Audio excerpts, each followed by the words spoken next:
a whole property filtration system, right? If you don't have a whole property filtration system, no matter what even if you have the best compost that's alive, right? I get the best compost from my friends. They make it.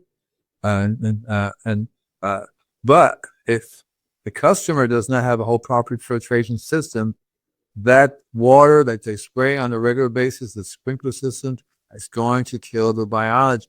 People say, well, why do you have to come every month and spray? Well, because every day or every week you're sprinkling water, city water, that kills the biology.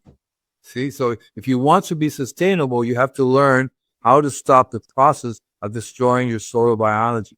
That's what you have to do. See, otherwise you're not going to get anywhere. You will have problems.